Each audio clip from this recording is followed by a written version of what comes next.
Máte toto nebo toto a chtěli byste něco většího?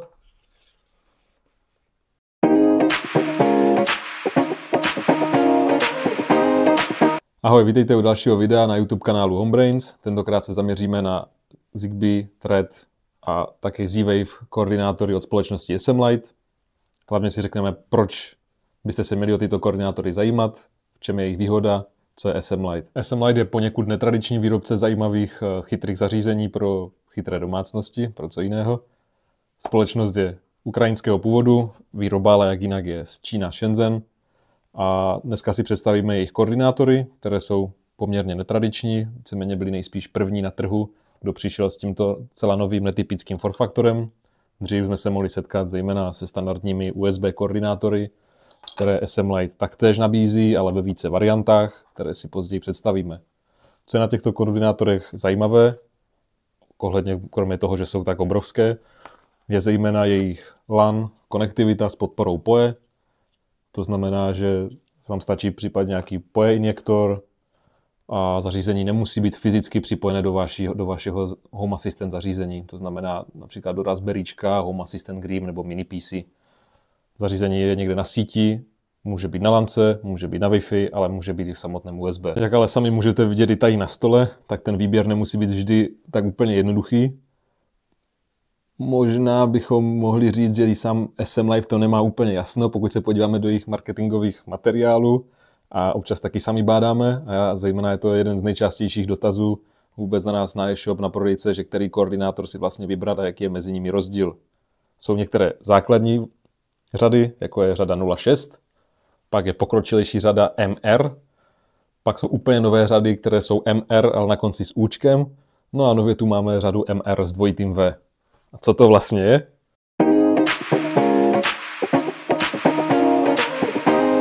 A se tady dostaneme ale k jádru věci, a to je správná volba, tak je samozřejmě jeden z prvních parametrů, na který všichni narazíme, je cena. Je víc než jasné, že pokud se nebudeme pohybovat tady v těchto malých koordinátorech, bez webového rozhraní ESP a tak dále, tak je víceméně jasné, že ty standardní verze jednočipové budou levnější než řady MR, dvojčipové. Ať už jdeme k té základní řadě, je to čistě 06, tak tady se nám to dále větví na to, že ta řada 06, 06P7, P10, tak používá Texas Instrument chipy a ty řady s přídomkem M, to už jsou Silicon Labs. 06 je víceméně náš největší bestseller, je to, můžeme říct, standard Zigbee síti, zejména Zigbee. Také cenově je dost uživatelský a cenově přívětivá a pokud si chci rychle vybrat nějaký koordinátor, který vím, že bude fungovat spolehlivě, bude kompatibilní se všemi systémy, ať už je to Zigbee Home Automation, ZHAčko, v případě Zigbee to MQTT, tak je 06 víceméně jistota. Tam není jak udělat krok vedle. Další ty výkonnější varianty, také dražší varianty, to je to P7, P10, které mají už novější čipy, s vyšší pamětí, trocha více výkonu, tak ty mají význam, pokud už jsem buď trošičku hračička, chci zkoumat limity té sítě, případně počítám s tím, že těch zařízení bude přímo na ten router napojeno mnohem víc, tak pak má smysl zvažovat ty novější verze. Je potřeba už počítat s tím, že ta kompatibilita vždy nemusí být 100%, v případě trošku později, než u té základní verze 06. Pokud se přesuneme právě na Silicon Labs čipy, ty jsou o něco novější, ale nyní už poslední roky taktéž plně kompatibilní i v Zigbee Home Automation i Zigbee to MQTT. Tak tu máme řadu 06M, ta se cenově pohybuje na té úrovni té 06. Je to tež takový základ z této řady a můžeme ho považovat za taky tenhle standard téhle druhé technologie toho čipu nebo výroby toho čipu. Co je na tom ještě zajímavé na téhle řadě je, že podporuje Thread, zatím experimentálně, ale lze na těchto koordinátorech rozběhat Thread. Podstatné ale zmínit, což je obrovská výhoda řady 06, tak je například migrace sítě. Pokud budete potřebovat přepsat tu adresu toho koordinátoru, tak u Texas Instrument tam není žádné omezení, můžete tu adresu přepsat kolikrát chcete. U 06M už na toto omezení můžete narazit. Naštěstí i toto jde přímo v rozhraní SMLite a ten přesun je poměrně jednoduchý. pokud se nacházíte na předchozím adaptéru na stejném typu čipu. Teď pokud chcete přejít na řadu 0.6, je podstatné, aby předchozí koordinátor byl taky Texas Instrument. Pokud chcete přejít na řadu 0.6M, MG24, MG26, zase jsou to výkonnější, větší paměť, jsou dražší, nemusí tam být ta kompatibilita, je to úplně stejné jako u řady 0.6, tak musí zase přecházet z stejného typu čipu.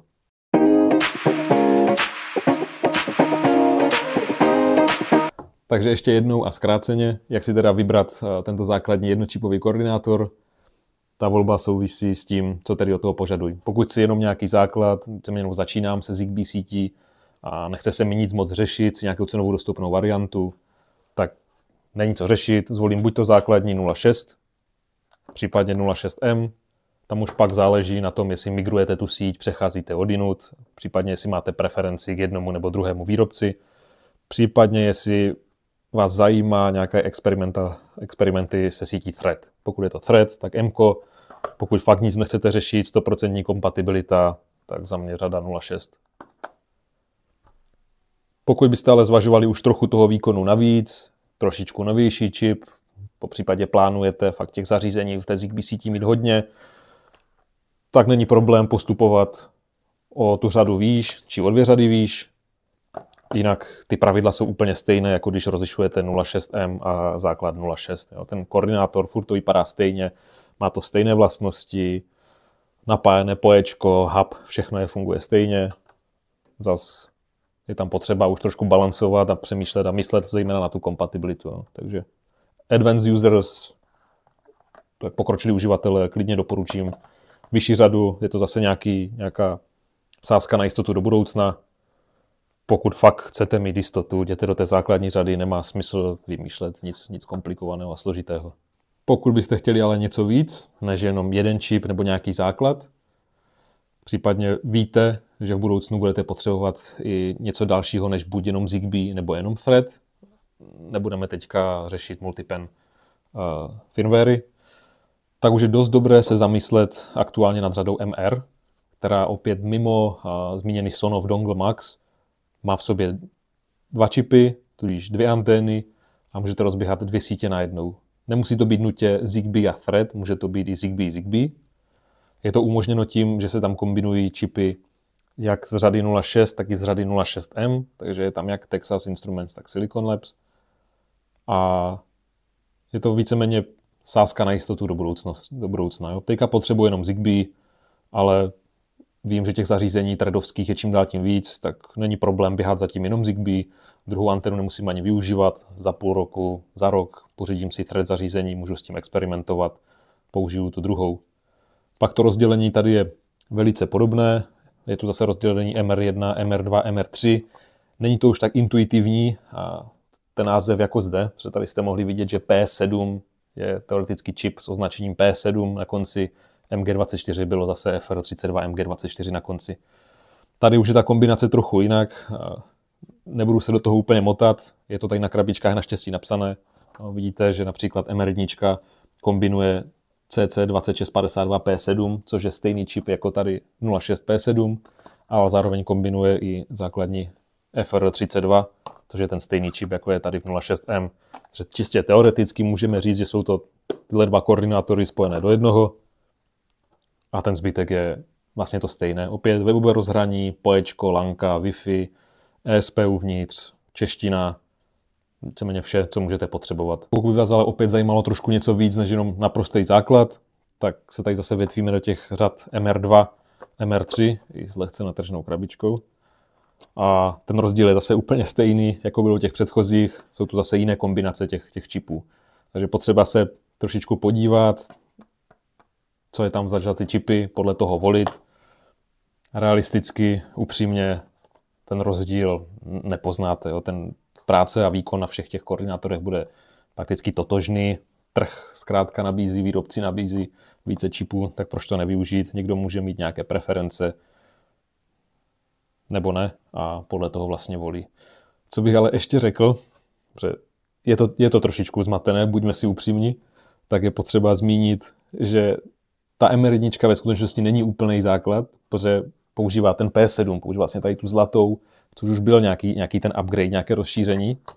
No ale pak je tu MER2, která má sice vyšší číslo, ale používá tu nižší řadu toho čipu, která je tady vlastně 0600, takže když se zpátky vrátím té MER1, tak jsem se do toho zamotal. Nebyla to pravda, MER1 je kombinace těchto dvou antén. Jo. MER2 je kombinace těchto dvou antén. No a pak tu máme MER3. Ta už naštěstí pokračuje v tom, co SM Lite zavedl s názvoslovými jmény u těch 06kových řad a ta je opravdu kombinací tady MG24 a 06P P10. Takže je to taky obskok, ono totiž je to tím, že MG26 je úplně nový čip, takže očekáváme, že přijde ještě něco nového a ono přišlo a to je řada MR4. Bohužel tu nemáme v základu, ale už je tady zase nějaké písmenko navíc, které značí, že U je USB pass-through a jde o to, že by vám nedostačovaly ty dva čipy, nebo potřebujete nějaké přídavné zařízení připojit do Home Assistant, tak samotné anténě do USBčka můžete zavolit USB seriál zařízení, což může být například další koordinátor.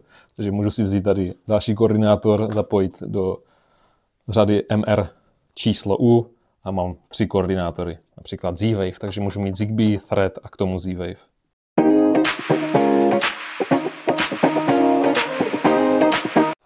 A ať to zase shrneme, který koordinátor z řady MR si tedy vybrat, tak bych volil úplně stejně jako u řady 06. Chci něco úplně základního, chci mít jistotu, že to bude fungovat kompatibilita, tak bych šel po té základní verzi, což tady, jak už jsem se opravoval, není MER1, ale je to MR2. Tady to jsou totiž ty základní čipy z 06M a 06, takže pokud chci mít jistotu, té krabičky si nevšímejte, tak bych šel do této varianty. Pokud bych chtěl už paměťově trošku víc, ale jenom na jednom čipu, tak můžete jít do řady MR1, kde z 06 čipu jdem tady na P7. A pokud chci ještě víc, tak MR3. Jsou to ty nejvýkonnější varianty s poměrně bezproblémovou kompatibilitou a je to téměř jistá sázka do budoucnosti, ať už těch zařízení máte pak v těch sítích, kolik chcete. No a pokud chcete ještě něco víc a zajímá vás ta možnost připojení do USB, tak jsou tu pak přesně ty řady MR1U, MR4U, jde přesně o to, že Z-Wave poměrně teďka vstala z mrtvých, a zejména Z-Wave Long Range. A tohle řadou není problém si to USB zařízení, ten USB Z-Wave koordinátor zapojit přímo do těchto SM Lite koordinátorů. Tam bych jenom trošičku varoval, je potřeba nějaký kablík, který není tak široký, protože to C, ten port je dost zapuštěný a je docela problém s některými kabely vlastně mít 100% připojení, 100% kontakt.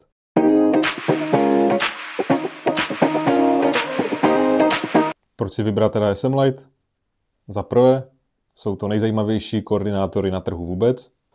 Za druhé, nabízí nespočet možností připojení těchto zařízení. Jak už jsme zmínili, může to být LAN, může to být USB, může to být i samotná Wi-Fi. Za třetí, je to i vhodná volba do budoucnosti. Pokud si berete jakýkoliv koordinátor z řady MR, víte, že v budoucnu, pokud budete například potřebovat rozšířit síť Zigbee o Thread nebo Thread o Zigbee, případně nově i úplně i o Z-Wave, tak je řada MR vhodnou volbou. Za čtvrté, přímá integrace do Home Assistant. Je to pravděpodobně jediný koordinátor, který má přímou integraci v Home Assistant, lze ho i flashovat přímo přes Home Assistant, tedy když vyjde nějaký update, dostanete v Home Assistant přímo upozornění a OTA se provede upgrade na SM Lite koordinátoru. Za páté, mimo úplně nový Sonoff Dongle Max má SM Lite svoje vlastní UI rozhraní, na antenu se dá přímo připojit, nepotřebujete tedy žádný Home Assistant, když už na to takhle přijde, a dokonce dokáže operovat i svém vlastním režimu. Je to takzvaný hub mode a Zigbee zařízení jde párovat přímo na samostatné antény a ovládat z něj. Ty funkcionality jsou zatím dost omezené, ale může to být dost zajímavá alternativa pro někoho, kdo chce například ovládat 1, 2, 3 zařízení nějak jednoduše v externí lokalitě, kde úplně nepotřebuje rozjíždět kompletní Home Assistant.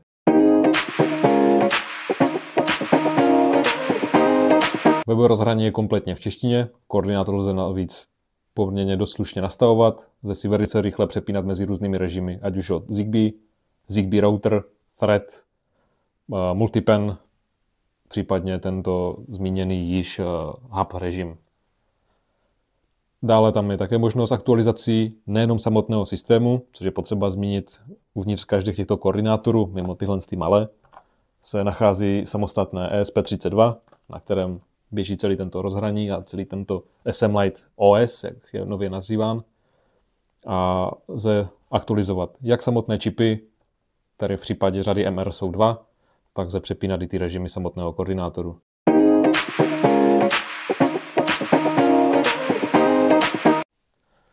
No a ti pozorní z vás si nejspíš všimli, že tu zůstal jeden koordinátor nedotčen, tak trošku na kraji. Je to úplná novinka, není to úplně produkční verze, technicky ano, ale ne certifikačně, tudíž pouze na vlastní riziko, vlastní nebezpečí. Jde o to, že tento koordinátor řady MR2TV už nemá v sobě jen tyto klasické čipy, ale má podporu Z-Wave, to znamená, tady je jedna anténa, je označena jinou vlnovou délkou, takzvaně 900 MHz, a je to taková prototypová možnost si vyzkoušet Z-Wave. Na Z-Wave ale skrz to pásmo je potřeba mít standardně certifikaci, takže je to opravdu na vlastní riziko pro kutily, kdo si chce něco takového vyzkoušet trošku netradičně, no případně Z-Wave přes Ethernet, přes spoječko. A pokud chcete mít 100% jistotu plus thread, tak je asi lepší ale zvolit tu klasiku MR1U, MR4U, MR několik U, co ještě přijde, a mít tam klasický Zigbee thread přímo na SM-Liteu, pak zvolit nějaký certifikovaný koordinátor, který pak přes to USB pass-through dostanete po lokální síti do Home Asistenta.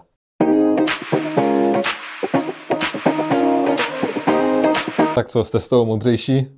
Já upřímně moc ne, trošku mi to dalo zavařit, ale pokud to opět máme shrnout a nějak jednoduše si vybrat, takže pokud chcete úplně nějaký základ, nezajímá vás nějaký Ethernet, nějaké LAN, chci klasiku, co mají všichni ostatní, co se používá, tak bych doporučil volit tady z řady ještě 0.7, je to ta klasika do USBčka, jak znáte Sonov, nebo co jsme si představili před chvilkou. Výhodou je, že to má poměrně slušnou externí anténu, třeba ale myslet na odstínění, jo, nemí to někde poblíž SSDčka a podobně, takže extension cable nějakou prodlužku USBčka, ale typu 2.0, ne 3.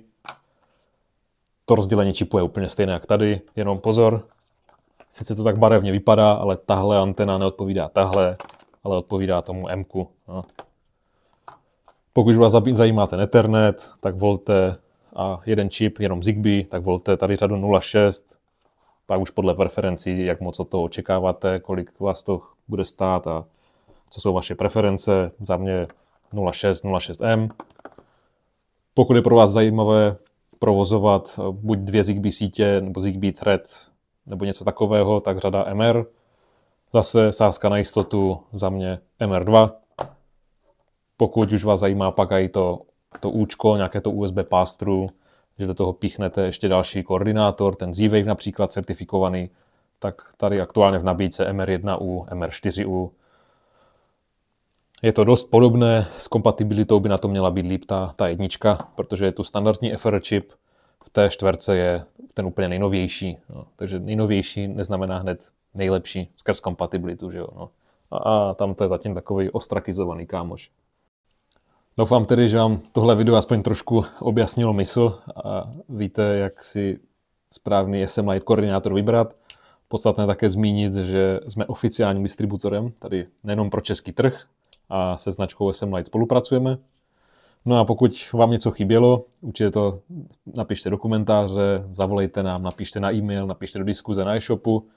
Určitě si to rádi přečteme a zhrneme, použijeme pro další tvorbu, pro další videa, kde se rádi budeme věnovat a chtěli bychom se zejména věnovat pak i samotné instalaci a použití těchto zařízení. Například napojení přes LAN na samotný Home Assistant, napojení Thread, které může být trošku komplikované, nebo samotné MR1U, huby a nejspíš i Z-Wave. To je za mě vše, já se s vámi loučím a uvidíme se v komentářích.